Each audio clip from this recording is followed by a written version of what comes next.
Assalamualaikum warahmatullahi wabarakatuh. Sampurasun. Ketemu lagi di Passion Pasundan Podcast Communication dari Prodi Ilmu Komunikasi FISIP Unpas.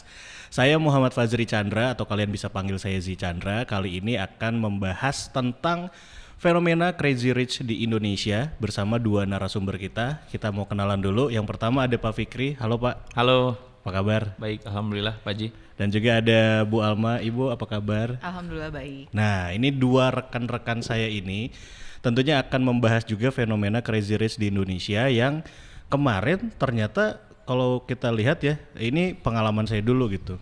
Tahu tentang Crazy Rich itu awalnya dari film Crazy Rich Asians. Ya kan? Itu beneran Crazy Rich dong. Orang kaya yang ya gitulah ceritanya ya, yang memang beneran kaya. Tapi kalau di Indonesia ternyata Crazy Rich ini seolah kayaknya dia ini memang kaya tapi hanya untuk dipertontonkan saja dan juga memiliki panggungnya sendiri melalui media sosial. Nah, ngomongin media sosial, Pak Fikri kan mengampu mata kuliah media sosial dan media baru. Betul. Nah, dari fenomena ini deh gitu ya. Dan dari kacamata Bu Alma juga yang mengampu mata kuliah psikologi komunikasi. Nah, kita akan tanya-tanya lebih banyak tentang Crazy Rich Indonesia ini yang seolah mendapatkan panggung dan awalnya mendapatkan hati masyarakat, malah sekarang mendapatkan ini tuntutan penjara gitu. Dan cacian-cacian netizen. Nah, ini dari fenomena ini kalau yang kita lihat apa dulu nih yang bisa kita simak dari fenomena Crazy Rich Indonesia terutama dari sudut pandang praktisi terutama akademisi di media sosial. Pak Fikri gimana? Oke, mungkin sebelum masuk ke istilah Crazy Rich itu kan dampaknya ya setelah.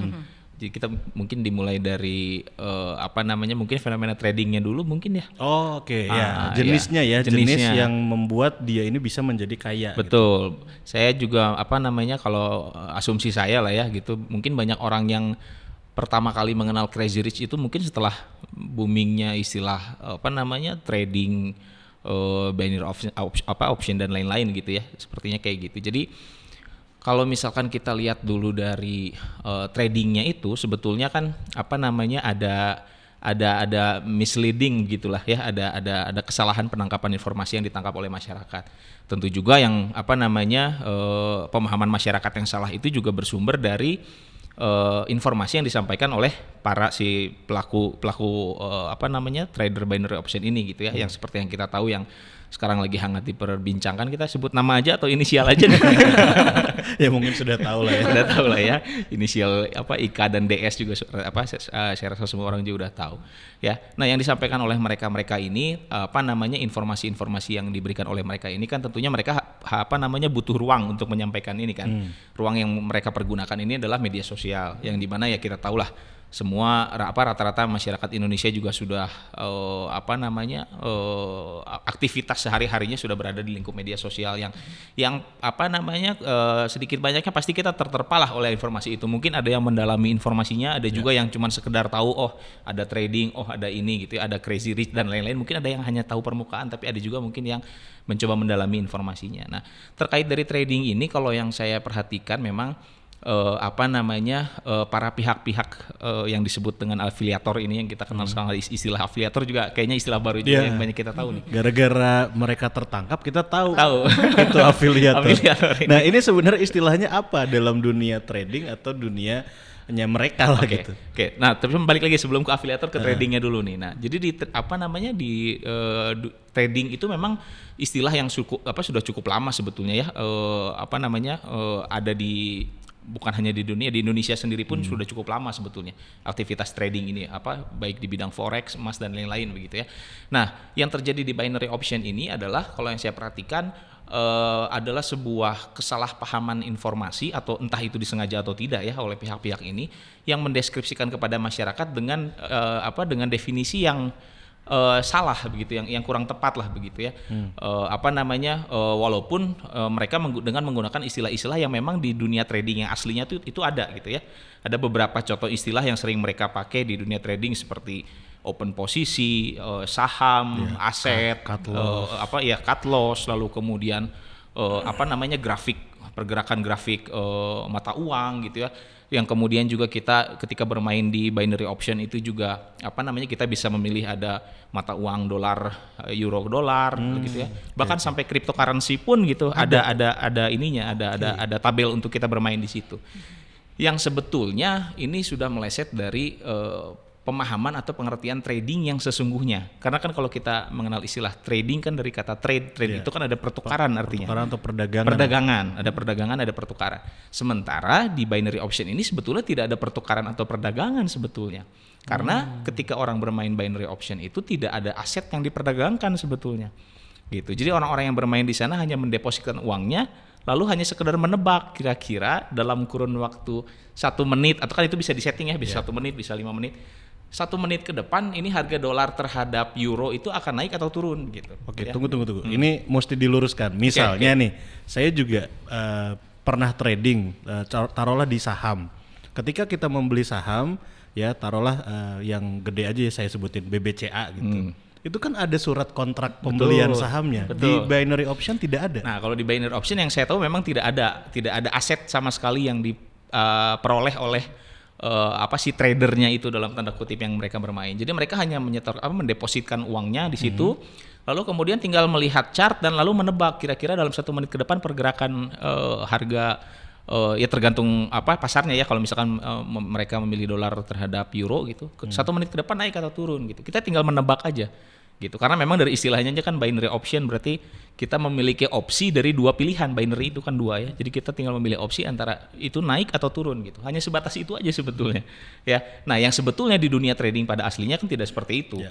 Kalau yang namanya trading ya tadi seperti yang oleh Pak Aziz dijelaskan juga, ketika kita trading artinya kita membeli aset atau membeli aset ya. Itu ada. Betul. Gitu. Apa yang dihasilkan surat kontraknya pun ada. Betul. Ada aset yang kita pegang gitu.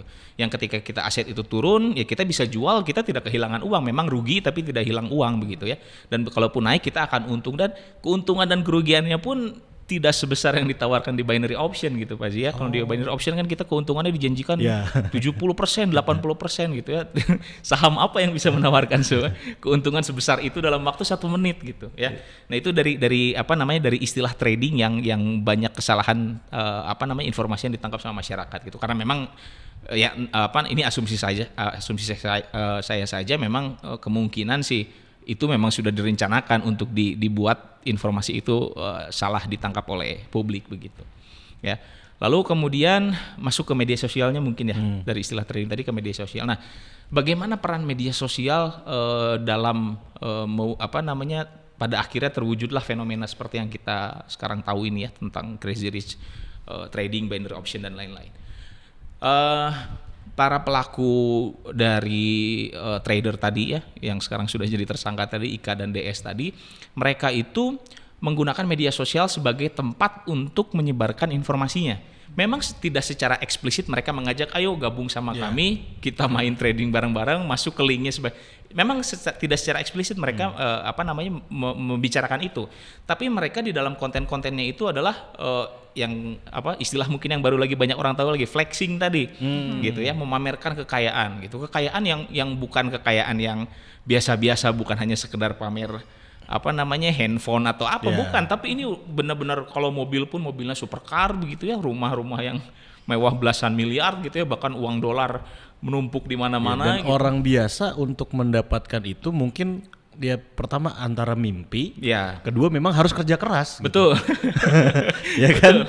Nah, ini juga menarik, tadi di awal sudah saya singgung bahwa seolah media sosial itu adalah panggung mereka. Betul. Nah, tadi Pak Fikri sudah mengamini, dan fenomena flexingnya aku pengen tanya lagi ke Bu Alma, secara psikologis bagaimana tuh mereka ini memflexingkan, memamerkan harta-hartanya, sebelum nanti kita bahas lagi tentang media sosialnya. Itu jadi fenomena tersendiri nggak sih ketika orang tuh harus flexing, gua orang kaya gitu kan, terus kan terlihatan dari dandanan. Betul. Gitu. Kalau flexing itu ya dari atas ke bawah, from head to toe, berapa harga outfit lo? Outfit of the day. Itu gimana dari fenomena flexingnya aja dulu secara psikologis? Kalau secara psikologis sih memang benar ya, tadi sangat berkaitan erat dengan adanya media sosial sekarang gitu, yang tentunya itu menjadi panggung buat, jadi siapapun bisa tampil kalau sekarang. Kalau dulu kan orang mau mencapai untuk tampil tuh semudah ini, harus punya karya, harus prestasi, punya prestasi yang bisa ditampilkan ke publik gitu. Sementara sekarang nggak harus punya prestasi, apapun bisa ditampilkan. Semua orang punya panggungnya sendiri, yaitu melalui media sosial gitu. Nah sekarang fenomena yang lagi hitsnya itu beberapa setahun kebelakangan mungkin ya, ada yang namanya flexing itu tadi. Jadi sekarang tuh orang beramai-ramai memamerkan harta kekayaannya tanpa tahu harta kekayaannya itu diperoleh dari mana gitu. Nah itu kan, nah itu tuh sebetulnya permainan psikologis gitu. Jadi kayak kalau tadi ngomongin trading dan lain sebagainya, binary option gitu, itu yang saya juga banyak baru tahu nih dari Pak Fikri, luar biasa sekali. Karena Pak Fikri adalah pelaku. Jangan-jangan gitu karena kok paham banget dari tadi saya nyimak Ya kan gitu sepatunya ya. itu Jordan. Bukan berarti saya Indra Kents.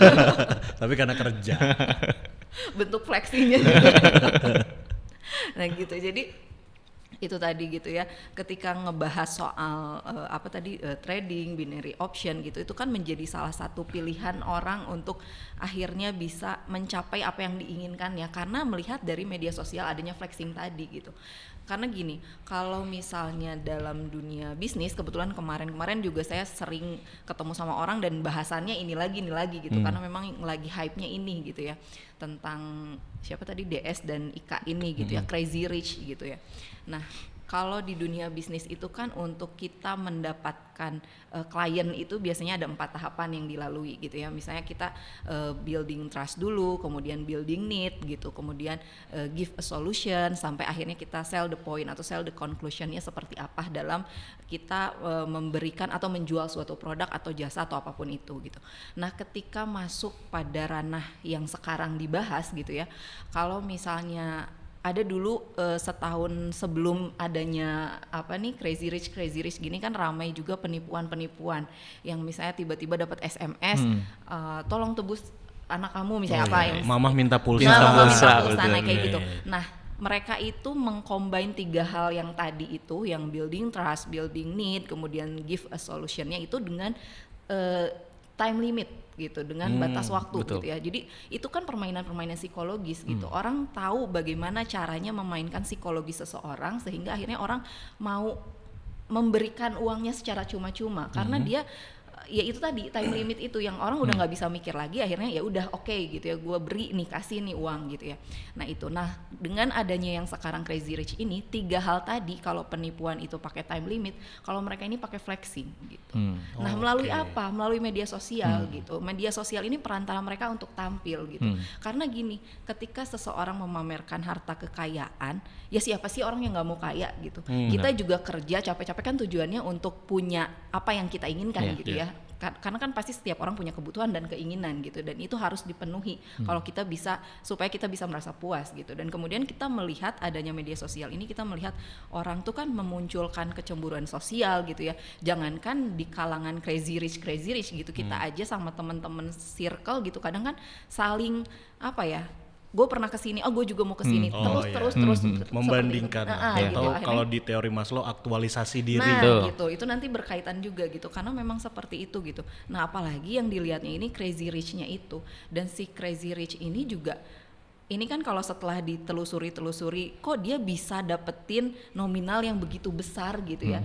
Dan kemudian dimunculkan juga bahwa gue tuh latar belakangnya tukang parkir, orang yang susah. Kan ini tuh berarti kan terlihat sekali bahwa ini tuh permainan Ya, gitu. dan menjual impian itu Iya, ya. kalau misalnya yang maininnya itu orang yang udah kaya banget, ya orang juga nggak akan, ya iyalah orang dia udah kaya gitu. Tapi kan ini ibaratnya dari seorang tukang parkir bisa sampai jadi crazy rich gitu dengan hanya memainkan tadi apalah itu namanya gitu Melalui cara flexing. Nah kemudian dia flexingnya ini dengan cara dia, ya itulah kenalan sama, ya ketika dia udah jadi orang kaya mau ngapain aja kan gampang gitu ya. Dia kenalan sama selebgram, siapa untuk bisa tampil melalui selebgram itu atau influencer itu, kemudian kan dia namanya semakin muncul.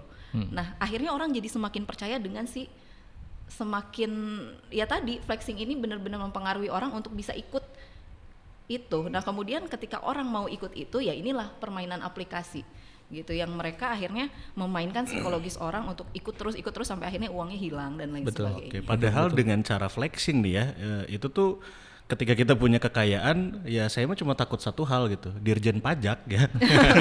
Dan Nah, itu mempermudah mereka sebenarnya untuk meminta kan gitu. Nah, tapi pertanyaan-pertanyaan semacam itu sudah dipikirkan juga oleh mereka. Saya pernah melihat salah satu kontennya Indra Kents itu datang ke kantor pajak untuk membayarkan pajaknya dengan setumpuk uang berapa miliar mungkin untuk membayarkan pajaknya. Itu juga saya rasa bagian dari strategi komunikasinya dia untuk bisa terus meyakinkan masyarakat bahwa dia juga sebagai warga yang taat pajak. Dia mendapatkan harta miliaran, ya pajaknya juga dia bayarkan. Ya, saya juga nggak tahu mungkin apakah pada saat itu juga Ditjen Pajak sempat terkelabui atau atau memang mereka pura-pura nggak tahu, saya nggak tahu juga ya. Tapi itu jelas videonya dia datang ke kantor pajak dan di videonya juga secara resmi dia mengatakan bahwa ini kerjasama dia dengan kantor pajak gitu untuk membuat sebuah konten bahwa Indra Kents Ika tadi sorry ya. Jadi saya sebut tapi orang-orang udah tahu lah. Indra Kents itu memang dia membayarkan pajaknya. Jadi pertanyaan-pertanyaan dari publik yang awalnya mencurigai, mereka menganalisa itu dan mereka mencoba untuk menjawabnya terus-menerus. Nah, lantas kenapa sih harus media sosial gitu ya? Kita udah tahu lah sebenarnya media sosial itu adalah salah satu media yang gratis, ya kan? Kemudian dengan berbagai macam keuntungannya. Betul. Dan yang salahnya tuh banyak orang yang di media sosial hanya melihat dari sudut pandang di layar mereka saja gitu, tanpa tahu tadi literasi-literasi lainnya gitu. Nah, ini kalau dari Pak Fikri gimana? Oke, saya sedikit juga melanjutkan yang tadi disampaikan sama Bu Alma tadi ya, untuk gimana caranya dia memperkuat personanya dia sebagai seorang komunikator sehingga bisa lebih dipercaya lagi sama publik gitu. Kan pada awal kemunculannya Ika dan DS ini bukan siapa-siapa toh gitu ya. Kita juga bertanya-tanya ini siapa gitu ya DS. Saya pertama tahu ada Sultan DS orang Soreang. Kalau nggak ikutan trading DS ya orang Soreang pada umumnya. Saya juga orang Soreang. Tinggal di kabupaten, tapi tidak punya Lamborghini, tidak punya Ferrari. Betul. Kan? Nah, ketika sosok itu belum menjadi siapa-siapa, dia mau pamer kekayaan seperti apapun juga masih sulit orang untuk bisa teryakinkan. Mungkin pertanyaan-pertanyaan tadi, ini mah uang dari mana kali, uang pencucian uang atau apa, pertanyaan itu pasti muncul. Nah, mereka tahu itu dan mereka berusaha gimana caranya supaya dia sebagai seorang sosok influencer tadi bisa lebih mudah lagi dipercaya sama publik. Dengan cara seperti apa tadi? Dia berusaha kenal dengan influencer-influencer lain yang sudah lebih besar sebelumnya. Mendekati artis atau influencer itu salah satu jurus mereka mungkin ya. Betul, dengan mengandalkan uang juga. Salah satu contohnya misalkan ketika artis-artis kan sempat nih belakangan ini ada fenomena artis pada lelang-lelang barang di Instagram tuh ya. Nah, mereka ini masuk nih di aktivitas lelang artis-artis tadi. Mereka menawar membid harga-harga barang yang dilelang sama artis tersebut tidak masuk akal. Dengan harga yang tidak masuk akal gitu, dan membuat orang makin penasaran di situ siapa ini orang. Nah, dari situ kan orang akan terus menggali, mencari tahu. Itu baru dari dari segi tadi ya, dari satu cara ikut lelang. Selain ikut lelang juga mereka melakukan donasi-donasi.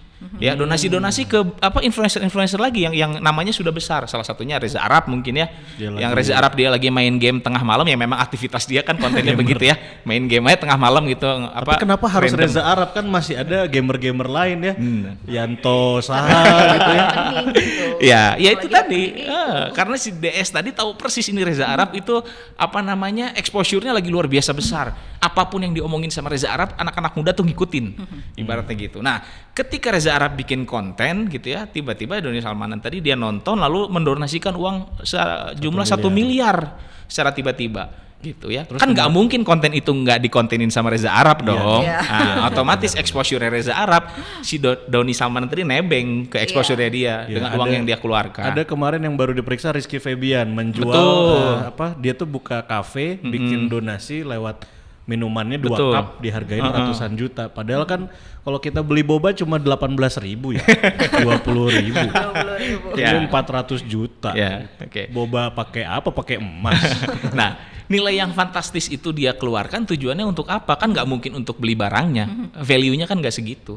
Tujuan dia pasti mengeluarkan uang besar itu adalah ya untuk meraih popularitas tadi, untuk memperkuat dirinya sebagai seorang key opinion leader nantinya ketika dia mungkin suatu saat nanti kalau misalkan tidak terjadi kasus seperti sekarang, mungkin suatu saat nanti dia akan semakin besar, apapun yang dia katakan publik akan mengikuti gitu. Itu cara-cara dia gitu. Jadi mungkin kalau Pak Z mungkin seorang gamer terus stream, kayaknya nggak akan mungkin Doni Salmanan tiba-tiba.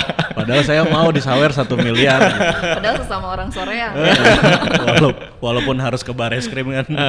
Sama satu lagi Pak Z, ada yang menarik nih. Nah, mereka juga bikin konten bagi-bagi uang atau Ya, sedekah Pak Z. ya itu kita suka lihat ya beberapa mungkin videonya adalah ketika tiba-tiba nih ada orang bagi-bagi duit di lampu merah Cikapayang gitu. Itu kan awalnya DS itu terkenal dari video itu betul. gitu. Ya tukang Gojek aja atau tukang ojek online aja sudah, hah, kok dikasih uang? Ya. Ya kan itu seperti apa? Nah itu adalah bagian dari strategi mungkin ya. Ya kemungkinan besar itu bagian dari strateginya. Jadi kita masyarakat Indonesia kan selain suka dengan pamer kekayaan, kita juga suka dengan orang-orang yang berbagi gitu.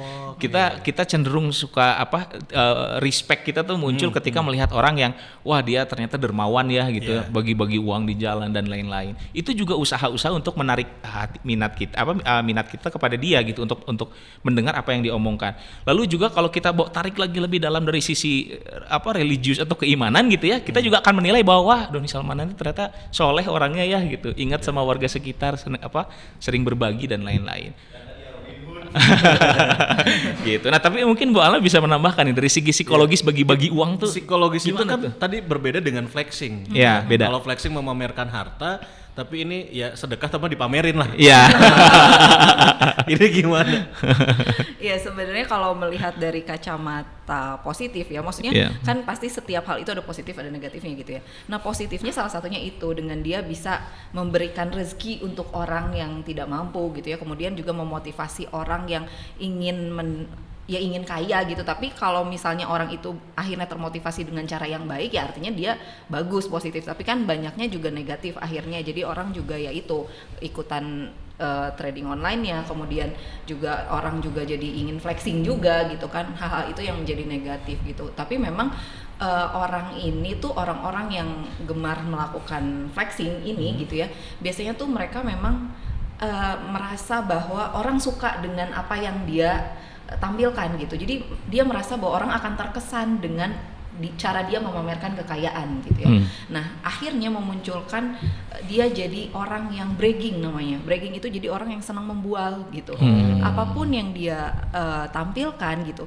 Padahal kan ya yang dia dapatkan ini bukan hasil jerih payah usaha dia gitu kan, tapi dengan kalau secara kasat matanya mungkin ya karena dia mujur aja gitu ya. Ketika dia mujur jadi dia dapat segalanya gitu, yang padahal ini akan menjadi efek negatif buat orang lain gitu. Nah itu akhirnya ya tadi kalau dari segi psikologis ya artinya dia memang timbullah jadi orang yang suka bragging, suka membual. Kemudian juga dia menjadi orang yang kurang empati akhirnya, nggak melihat lingkungan dia seperti apa. Dan sebenarnya kemudian dia sebelum ke mereka ini kan butuh aktualisasi diri tadi. Kalau kita membahas teori hierarki kebutuhannya Maslow kan memang aktualisasi ini ada di paling atas. Puncak paling atas. Orang itu butuh aktualisasi diri. Nah, salah satunya itu ya orang tuh sekarang pengen jadi seseorang yang tampil di media sosial, pengen jadi influencer, pengen jadi orang yang dipandang gitu, karena supaya mereka bisa melakukan apapun yang mereka mau gitu ya. Jadi kepuasannya itu kalau orang zaman sekarang ya itu gitu ya, keinginannya itu seperti itu. Nah kemudian yang akhirnya ini sebenarnya semua hal itu tadi tuh intinya adalah untuk menutupi kekurangan-kekurangan. Jadi setiap orang tuh kan pasti punya inferiornya sendiri gitu ya, punya rasa kurangnya sendiri gitu. Nah kemudian yang menjadikan mereka merasa di atas orang lain itu akhirnya dengan cara ya seperti itu tadi gitu. Yang padahal ini kalau dari segi psikologis ya tentunya nggak baik, dan kemudian juga akan mengarah pada kesehatan mental ya tentu saja nantinya pasti akan menjadi gangguan mental gitu. Sampai sejauh itu ya ada orang yang bisa terkena gangguan mentalnya gara-gara kasus Crazy Rich ini, karena tadi kita harus bahas tentang afiliator dan cara kerja trading ini mempengaruhi banyak orang yang akhirnya termakan akan rayuan itu. Nah kenapa si trading ini menjadi ilegal lah dalam tanda kutip di Indonesia, dan ya sudah bahkan kesannya sudah seperti judi. Bahkan kalau kita lihat judi pada umumnya kan banyak gitu. Saya melihat fenomenanya kemarin beberapa lah gitu ya, Ada yang kayak main game Candy Crush, nggak taunya judi slot. Oh, saya nggak tahu itu. Jangan pura-pura dong. Itu di depan ya. Sekarang nih security dan OB. Kalau ada yang tabrakan, itu bukannya ditolong, ngecatat plat nomor. Masang Macau dan Hong Kong. Ya. Nah, itu kan judi nih yang udah real produk-produknya. Betul. Nah, kalau si binary option ini dengan fokus ke tradingnya tadi, kenapa dianggapnya judi gitu? Apakah karena dengan menebaknya tadi, dan apa bedanya dengan trading yang beneran gitu? Dan si afiliator ini kenapa mereka ini akhirnya bisa populer dan butuh exposure lewat media sosial juga gitu? Oke. Jadi mungkin dari pertanyaan yang tadi dulu, kenapa ini trading ini tidak resmi, lalu apa bedanya dengan perjudian begitu ya, dengan judi online. Nah, kalau yang membedakan antara trading yang sesungguhnya dengan binary option ini, kalau saya analogikan sederhana lah ya, misalkan ini handphone ini adalah satu batang emas gitu ya. Emas itu kan punya nilai investasi yang baik ya, kita semua tahu gitu. Misalkan saya membeli emas ini dengan harga 1 juta rupiah. Ya, atau ya taruhlah itu 5 gram. Oke, gitu ini ya. kita berbicara trading yang analogi trading yang sesungguhnya begitu. Saya membeli ini dengan harga 1 juta rupiah satu batang emas ini misalkan. 1 juta berarti sekarang 1 gram, Pak. Oh, 900 ribuan. 10 juta atau berapa misalkan? Ya supaya nominalnya mudah Ya. gitu. Misalkan 10 juta saya beli emas ini. Oke. Nah, ketika saya membeli emas ini artinya saya memiliki aset saya. Ini adalah aset yang saya beli, emas harga 10 juta. Oke. Lalu kemudian emas ini akan saya tradingkan. Yeah. Nah, ditradingkan itu artinya kan berarti ada harga pasar di sana.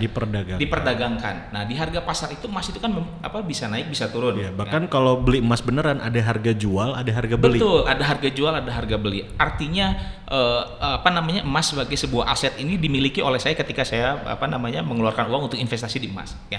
Ketika si market itu harganya turun, lalu kemudian saya ingin menjualnya, aduh harga market lagi turun nih, saya mau jual aja emasnya. Ya bisa saya jual, memang saya rugi, tapi saya kan tidak kehilangan uang 100% apa yang saya modalkan. Ya misalkan turun turun beberapa persen, anggaplah harganya jadi 7 juta misalkan. Akhirnya saya jual, ya sudah 7 juta tetap jadi milik saya walaupun saya rugi 3 juta. Ya, kalaupun untung tidak mungkin sampai 80%. Betul. Kalaupun misalkan untung saya jual, akhirnya artinya saya mendapatkan selisih keuntungan dari aset yang saya miliki sebelumnya. Nah, berbeda di binary option, kita itu sama sekali tidak memiliki aset. Gitu. Jadi ketika kita masuk ke website tersebut, kita hanya mendepositkan uang.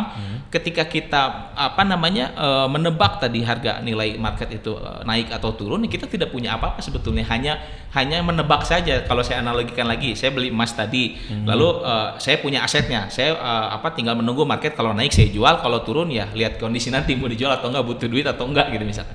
Nah, Pak Zi tiba-tiba sama teman-teman yang lain satu geng misalkan bikin perkumpulan main tebak-tebakan.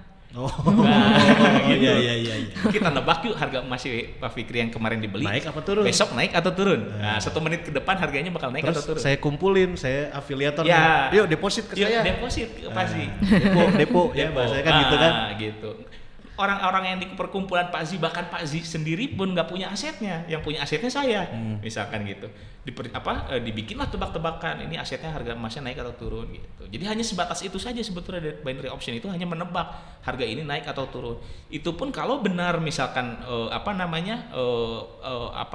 skemanya benar seperti itu. Cuman kan sekarang yang lagi ditelusuri oleh polisi berdasarkan dari laporan-laporan korban juga katanya di dalam sistemnya pun banyak permainan katanya ya. Ada orang yang login dengan 2 akun berbeda, candle-nya beda-beda.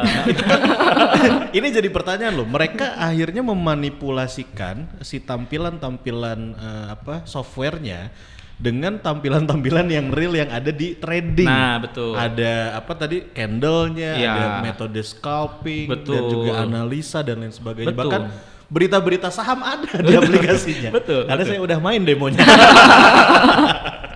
Ya, jadi memang dari segi tampilan estetika dari websitenya pun dibuat semirip mungkin atau seril mungkin dengan pasar saham yang aslinya begitu ya. Ini psikologisnya pasti ngaruh ya ke orang kan. Nanti kita bahas juga secara juga psikologisnya ya. Jadi memang tadi secara chart juga mirip sama gitu kan, kalau kita orang-orang yang trading juga menganalisa saham kan chartnya kurang lebih mirip. Bisa dibuat candle, bisa dibuat seperti mountain view dan lain-lain lah gitu ya.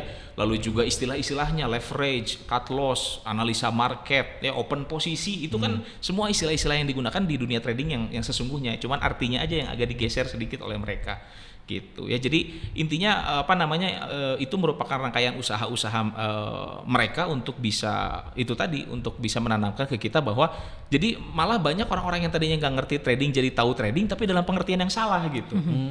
Gitu dalam pengertian yang nggak benar gitu. Bahkan kemarin saya melihat salah satu konten juga ya, ada Dokter Gema kalau saya nggak salah namanya tuh ya, dia seorang dokter di bidang ilmu bisnis gitu ya, yang dia harus sampai sekolah S3 untuk bisa menemukan sebuah teori analisa market di dunia trading yang sesungguhnya. Lalu dia pasti marah besar lah melihat realita fenomena ada anak-anak baru umuran 20 tahun gitu ya mau mengajarkan teknik analisa trading ke orang-orang lain, ke masyarakat seluruh Indonesia, bahkan ada yang berbayar loh tanpa harus sekolah gitu. Orang sampai harus sekolah S3 dulu bisa nemuin satu teori. Dan dia bilang bahwa teorinya pun ketika digunakan itu teorinya masih belum sampai ke 90% bisa tepat, itu teorinya masih banyak juga miss-nya gitu. Ini si afiliator ini bisa menawarkan analisa dengan self claim mereka mengatakan bahwa ini analisanya tepat 90% dan lain-lain. Lantas cara kerja si afiliator ini untuk mempengaruhi saya menyebutnya korban lah gitu. Mereka yang akhirnya mengikuti kan sudah jelas mereka adalah korban. Berarti salah satu metodenya dengan cara flexing dan mempengaruhi psikologis tadi. Betul. Nah, itu baru yang terjadi di sosial media. Kalau yang mereka lakukan di sosial media kan untuk meraih awareness seluas-luasnya dari masyarakat. Ketika orang sudah bergabung pun itu terus mereka maintain. Lewat tergabung di dalam grup Telegram mereka. Gitu. Jadi mereka bikin grup Telegram untuk menghimpun member-member yang sudah bergabung. Ada grupnya ya? Ada. Bukan di sini. Bapak ikut.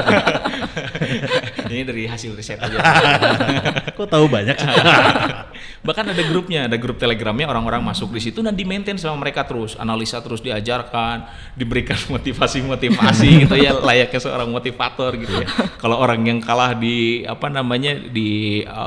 kondisikan supaya dia tidak menyerah, ayo masukkan lagi dan lain-lain gitu. Oh iya. Jadi memang sosial media tuh benar-benar panggung mereka lah, bahkan ada tahapan-tahapan panggung mereka lah di sosial media gitu. Ini menarik, berarti benar ya, faktor psikologis itu mempengaruhi orang dalam mengambil keputusan, terutama ketika mereka melihat si afiliator ini. Mereka sudah mencoba dengan flexing, awareness yang lainnya, terus juga dengan metode-metode tadi si softwarenya dimirip-miripin dengan trading yang beneran. Kita mau trading saham, dan itu kan psikologisnya bekerja gitu. Orang akhirnya aduh aku pengen kaya juga dong gitu, tapi usahanya hanya tebak-tebak buah manggis. Kan dulu ada istilah itu kan, tebak-tebak buah manggis. Jadi kalau si seratnya berapa, dalamnya berapa, padahal bisa aja salah. Ya istilahnya lalu mereka buat keren istilahnya kan, trading binary option kan keren. Sama kuping awam tuh kan keren. Trading binary option. Ini secara faktor psikologis, apakah memang orang Indonesia seperti itu, atau memang ya nggak semua orang Indonesia, berarti korbannya sajalah yang seperti itu gitu. Iya, jadi dengan kemampuan dia tadi ya bisa flexing itu juga pasti dengan berbagai strateginya gitu, strategi mempermainkan psikologi seseorang gitu. Jadi dia tuh pasti ketika mau merekrut ya ketika dia mau mengajak orang itu, dia pasti sudah tahu posisi si orang ini psikologisnya seperti apa gitu. Jadi mereka tuh melihat itu gitu, dan kemudian ketika sudah masuk pun tadi motivasi dan lain sebagainya itu kan supaya suges supaya mereka bisa tetap stay di situ, kemudian bisa mengeluarkan lagi terus walaupun mereka udah kalah misalnya terus. Itu kan yang dipermainkannya adalah psikologi seseorang gitu, sampai akhirnya orang juga merasa. Dan penguatannya apa? Penguatannya flexing tadi gitu. Ya tenanglah, ntar juga pasti bakalan dapat. Lihat aja, gue aja udah bisa dapat segini gitu. Nah itu kan penguatan itu yang mengganggu psikologi seseorang, sehingga akhirnya ya karena tujuan setiap orang kan tadi memperoleh aktualisasi diri. Dan dengan kita punya segalanya, punya kekayaan yang banyak itu, orang berpikir bahwa kita bisa melakukan segalanya gitu. Bahkan dengan cara mereka bisa memberikan santunan gitu. Itu kan salah satu strategi yang dibangun supaya orang terikat emosionalnya gitu, bahwa ketika gue udah kaya gue bisa melakukan apapun, bahkan sampai gue menolong orang lain gitu loh gitu. Jadi itulah yang dilakukan oleh orang-orang afiliator ini. Kalau kata anak zaman sekarang itu ada membangun trust issue. Nah, trust issue. Dan yang lebih menguatkannya lagi, mereka ini mulai gencar melakukan aktivitas ini ketika awal-awal muncul pandemi. Iya. Nah, itu kan seolah orang tuh butuh harapan Ya, ketika betul. pandemi itu kita kehilangan pekerjaan, cuma punya rumah, akhirnya rumahnya dijual ikutan binary option dan kamu tidak punya apa-apa sekarang kan. Selamat dari COVID tapi rumah hilang. Nah, itu kan jadi seolah-olah kayak mereka menjual harapan kan. Iya.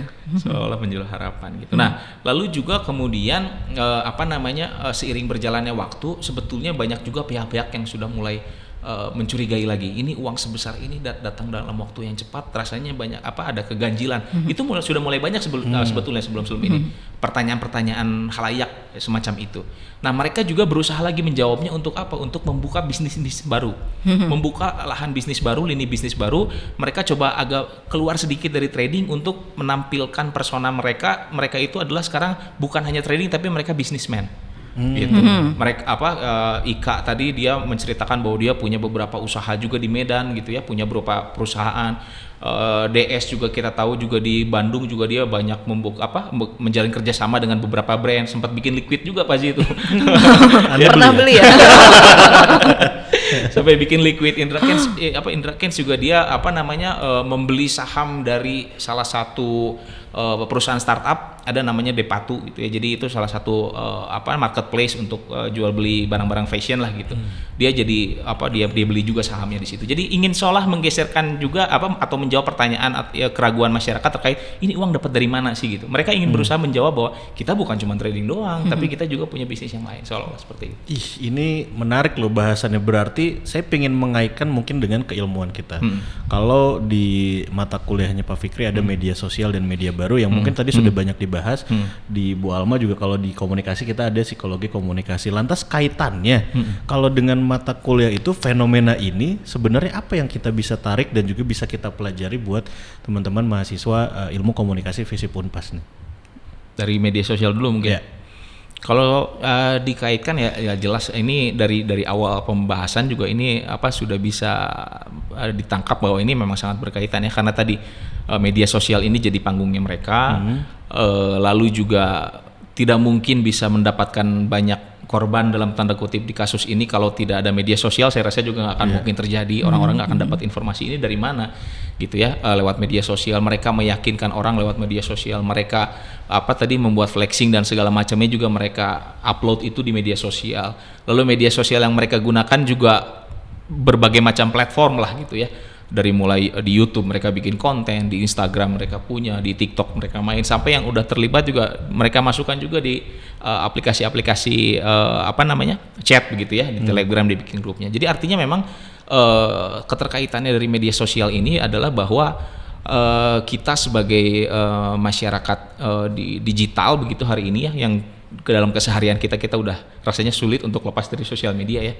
Rasanya kita bangun tidur juga yang pertama dicari sekarang udah bukan gelas dan air minum, notifikasi tapi langsung dari ayam udah ada atau belum kan? gitu ya. Saya rasa juga mungkin teman-teman mahasiswa yang menonton juga sama gitu ya, begitu melek yang dicari pertama langsung handphone. Artinya media sosial sudah sedekat itu dengan kita, dan kita mau tidak mau memang punya tanggung jawab untuk diri kita pribadi untuk selalu senantiasa berhati-hati dan meningkatkan literasi yang paling penting Pak Zi. Oke. Jadi ketika kita menerima informasi baru apapun nih, wah ada yang baru di internet, wah ada cara cari uang yang baru nih gitu.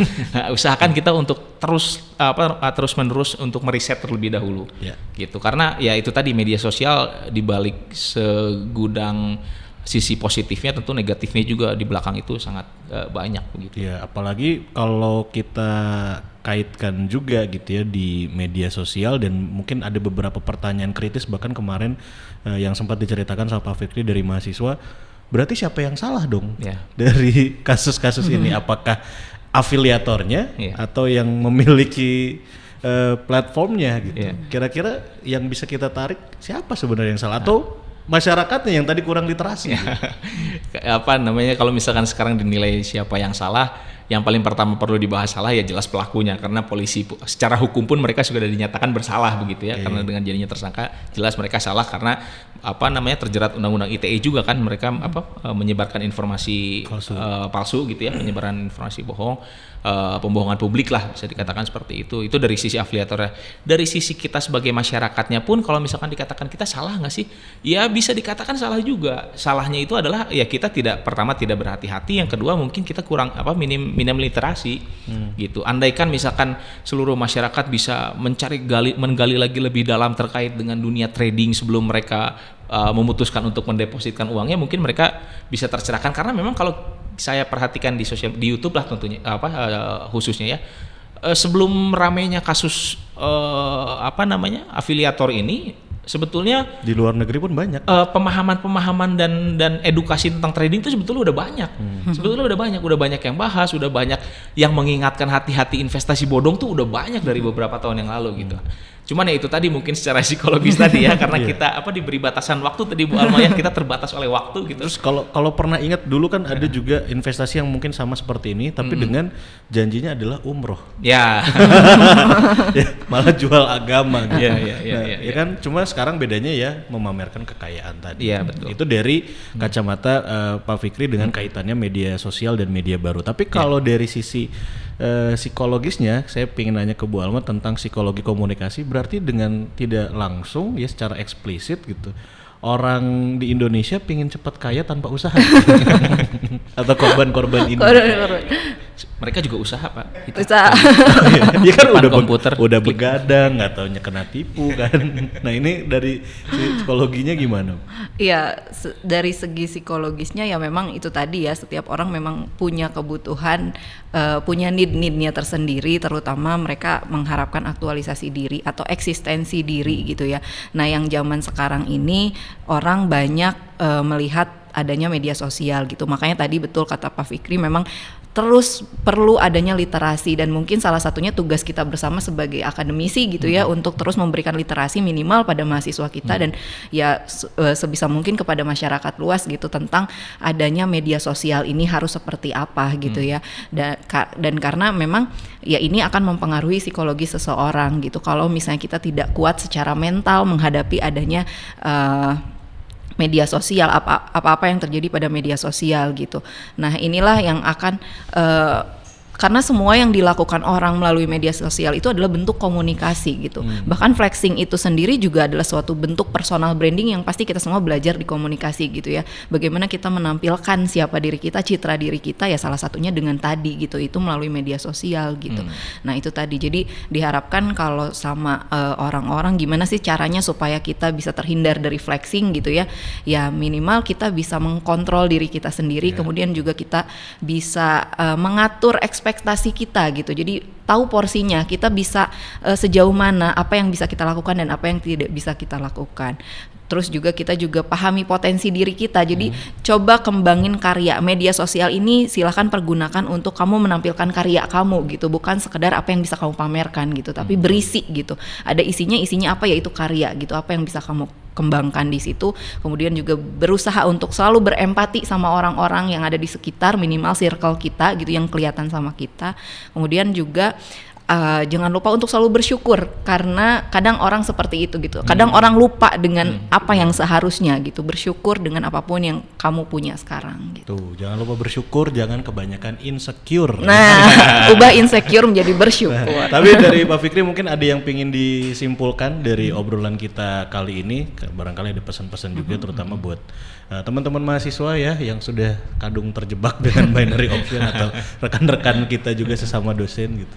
Ya kesimpulan yang bisa diambil sih ya itu tadi ya, intinya hal baru apapun yang kita temukan di media sosial khususnya begitu ya. Memang kan kita ada kita mengenal istilah ada FOMO ya, fear of missing out gitu. anak-anak zaman sekarang tuh suka FOMO gitu. Jadi pengen tahu aja ada sesuatu yang baru, pengen berusaha kita yang kalau bisa kita yang pertama kali tahu gitu, supaya kita kalau nongkrong sama teman-teman kita yang buka topik itu duluan gitu. Nah cuman sebetulnya sisi positifnya juga FOMO tadi gitu, kita ingin berusaha selalu update gitu. Tapi dengan itu pula kita ya harus meningkatkan literasi kita ya. Seperti di kasus trading ini, kalau kita menelisik jauh lebih dalam lagi aja, sebetulnya kita bisa menemukan beberapa fakta yang mudah ditemukan di Google sebetulnya, bahwa situs-situs trading ini di beberapa negara lain juga ada yang terdaftar, tapi terdaftarnya sebagai situs financial betting, bukan situs trading gitu ya, bukan trading itu, tapi financial betting. Jadi artinya sudah di beberapa negara lain itu memang sudah ada yang menerima, tapi sebagai dikategorikan sebagai situs judi gitu. Cuman kan kalau misalkan ya di Indonesia karena memang ilegal juga gitu. Ingat kan. pesan Bang Haji ya, judi itu hanya menjanjikan kemenangan, padahal tidak. Iya. Bahkan kalau kita berbicara judi, mungkin kalau misalkan kita bisa bandingkan, judi kayaknya agak lebih fair deh dibandingkan dengan binary option gitu. Oh pernah ya? Kalau di riset dong Pak. Sekali lagi teman-teman, ini riset ya. Riset. Kalau judi kan mungkin saya katakan lebih fair mungkin karena orang yang datang ke rumah judi sudah tahu resikonya gitu ya. Bahkan banyak orang yang judi yang untuk having fun aja gitu. Ya, tidak menggunakan sampai jual rumah untuk menggandakannya kembali. Betul, mereka punya budget khusus lah untuk entertain gitu kayaknya kalau para orang-orang yang judi gitu. Tapi kan kalau ini di binary option karena dijanjikan dengan tadi ya flexing, berbagi uang, berbagi uang ke masyarakat. Banyak orang-orang yang merasa bahwa aduh ini kayaknya saya punya uang berapa di rekening, saya masukin aja deh semuanya gitu. Uang buat makan hari ini mereka masukin ke sana gitu. Tahu-tahu besoknya lapar aja nggak makan gitu kan, uangnya hilang dan lain-lain. Jadi intinya itu tadi ya, selalu berusaha untuk ingin terus menelisik lebih dalam ketika kita menerima sebuah informasi, karena sebetulnya informasi sudah tersedia dengan mudahnya di media sosial dan juga di di internet lah gitu ya. Kalau kita punya kemauan yang lebih besar untuk bisa menganalisa sesuatu, mempelajari sesuatu, kita pasti bisa dapatkan lah. Kita kalau buka YouTube, ini analoginya lah, kita kalau buka YouTube, tutorial apa sih yang nggak ada di YouTube ya, step by step semua hal yang pengen kita tahu kayaknya di YouTube ada semua. Selama kita mau mencari itu, kita bisa memfilter informasi mana yang kira-kira masuk akal, mana yang tidak gitu ya. Itu juga bisa jadi bahan kita untuk bisa memperkuat diri di era digital. Seperti kalau misalkan kemarin saya mengutip kata, saya agak lupa ya siapa yang mengatakannya, dari pihak OJK yang mengatakan bahwa khusus di dunia investasi atau di bisnis-bisnis lainnya yang mungkin kedepannya akan banyak bertebaran menawarkan ke kita di internet gitu ya. Dia mengatakan ada rumusnya sebetulnya sederhana aja, katanya 2L katanya. 2L itu yang pertama adalah legal, yang kedua adalah logic. Jadi pastikan bahwa bidang usahanya itu legal terdaftar gitu, dan yang kedua ya kita harus berpikir bahwa ini logis atau tidak gitu. Bisnis ini berjalan itu logis atau tidak gitu. Kurang lebih itu pasti mungkin. Baik. Menarik banget pembahasannya hari ini. Tidak terasa kita sudah ngobrol panjang lebar dari mulai fenomena Crazy Rich di Indonesia dengan segudang fenomenanya, ada flexing, terus juga istilah trading, bahkan sampai afiliator dijelaskan secara detail oleh Pak Fikri dan juga secara psikologis oleh Bu Alma. Nah, kalau dari Bu Alma gimana? Mungkin closing statement aja kali ya. Ya buat semua yang menyaksikan podcast kali ini, saya cuma mau bilang bahwa believe that everyone has a different way to get existence and get happiness, not just a matter about rich gitu. Tidak melulu tentang kekayaan. Iya, jadi yakinkan, percaya bahwa kita akan bisa mendapatkan kebahagiaan dan eksistensi dengan caranya tersendiri. Betul. Bukan hanya tentang rich gitu. Jadi bukan crazy rich doang yang bisa bahagia. Betul. Gitu. Semua orang berhak bahagia, tapi nggak harus melulu tentang kekayaan ya. Makasih banyak Pak Fikri, Bu Alma. Kita sudah bahas tentang fenomena crazy rich di Indonesia, dimulai dari soal tradingnya, kemudian juga tadi sampai ada afiliator terkait dengan media sosial, dan bahkan juga tentang faktor-faktor psikologis lainnya yang bisa kita ambil kesimpulannya. Kalau Anda mau kaya, teman-teman, kerja. Jangan main judi, apalagi ikut binary option ya. Itu saja dari saya. Terima kasih sudah mendengarkan Passion Pasundan Podcast Communication dari program studi Ilmu Komunikasi FISIP Unpas.